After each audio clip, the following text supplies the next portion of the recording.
Hi everyone, I'm David Wojcik and this is MBOT TV. Stories we covered this week. Why is Mississauga still in lockdown? We investigate why schools are open while businesses remain closed. Where is Mississauga spending all the capital funding they receive from the province and the feds? And our lightning round with Brad Butt.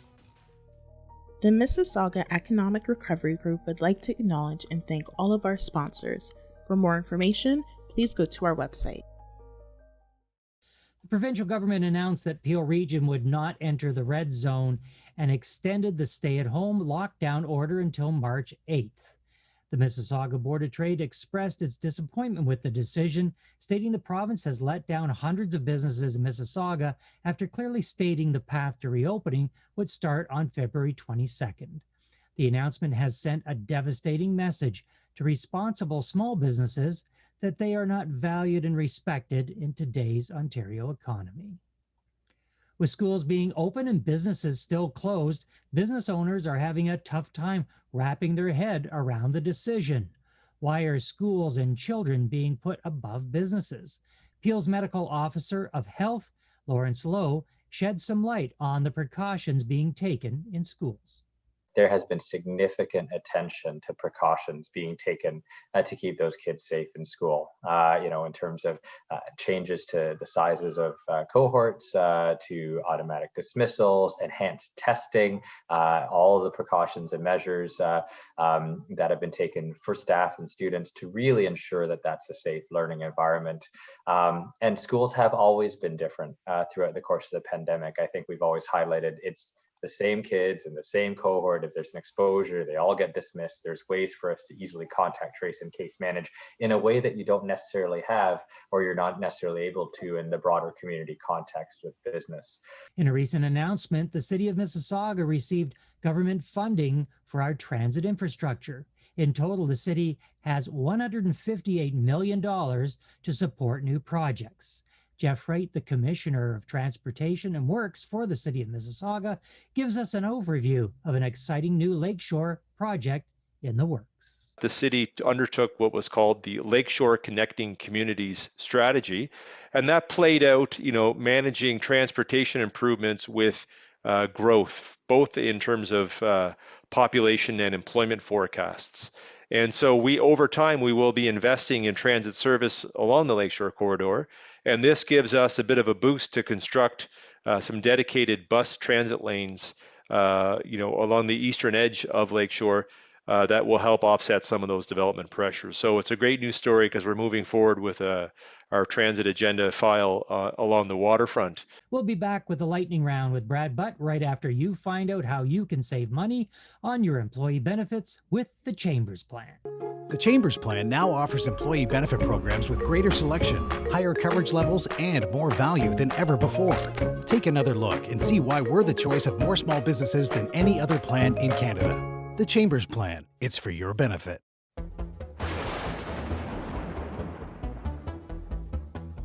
We are here with Brad Butt and the lightning round. Brad, are you set to go? Let's roll. All right. Peel and Toronto are staying in lockdown. Mayor Crombie gave a statement. What's the latest on that statement? Well, yes, the Premier did announce last Friday that Peel and Toronto will remain in the stay-at-home order, emergency order lockdown until at least March the 8th. I guess the public health officials feel they need 2 more weeks, but Mayor Crombie did say that she believes 2 more weeks is appropriate. Her concern is that if you open up and then there's problems, we'll be closed again in a third wave. That's her position. We certainly are of the view that businesses need to reopen. The federal government kicked in some extra money for workers, which is going to be good for business. Give us an update on that. Yes, so Prime Minister Trudeau announced last week that the federal government is extending and improving some of the programs that are geared to support unemployed workers and workers with requiring sickness benefits. So employment insurance benefits have been extended now to a full 52 weeks, and the Canada Emergency Sickness Benefit is expanded to 4 weeks of claims down from 2. This should help people that need to stay home if they're sick. And one thing that we've been waiting for in Mississauga is a mass vaccination site. I understand we're getting one. What are the details? Yes, so it was released on Sunday, actually, through the mayor's Twitter feed that the Paramount Center has been transformed into Mississauga's or Peel's mass vaccination clinic. That certainly is excellent news. Slight little problem, don't have enough vaccines right now, but once the vaccines are in, I'm sure it'll be up and running, and it will be a huge benefit to the people of Mississauga that need and want to get back the vaccination. Down at Queen's Park, there's dueling sick pay bills. Who's dueling and whose bill will pass? Well, yes, both the NDP and the Liberals are battling for the space of legislation that would require paid sick leave in the province of Ontario. So NDP member Peggy Sattler has a bill, and just last week, Liberal MPP Michael Coteau has also tabled a bill. The bills, from a macro sense, make sense, which is government support for sick leave. The problem is, both bills also have provisions to expand employer-paid sick leave.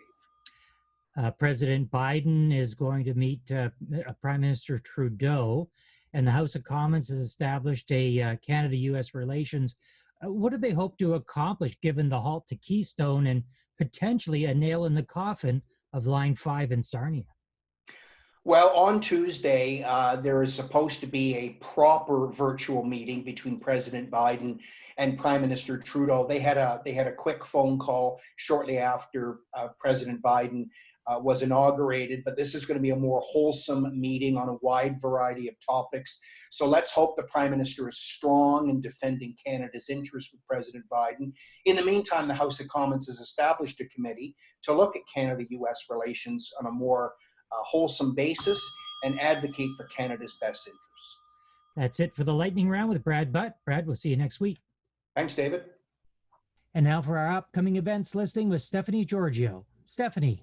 Thanks, David. And here's what's coming up at your Mississauga Board of Trade. On February 25th, our professional development series continues. Join us for an educational session on Sales 4.0.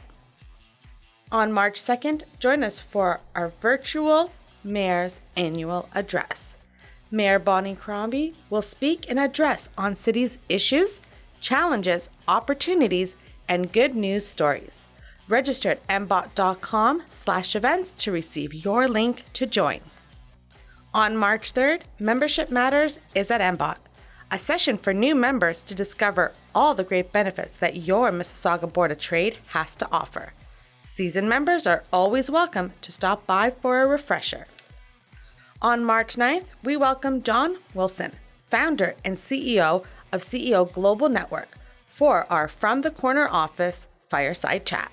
On March 10th, Good Morning Mississauga is virtual. Join us and connect with Mississauga businesses. Don't forget to book a speaker spot. Where else can you make 100 cold calls in just 2 minutes? Back to you, David. Thanks, Stephanie. If you have any questions about how to register for an event, increase awareness for your business, or have your company featured on MBOT TV, contact your membership services manager by calling 905-273-6151 and press 0 to get connected. Details about these stories and events are available at www.mbot.com. Until next week, this is David Wojcik wishing you continued success in your business.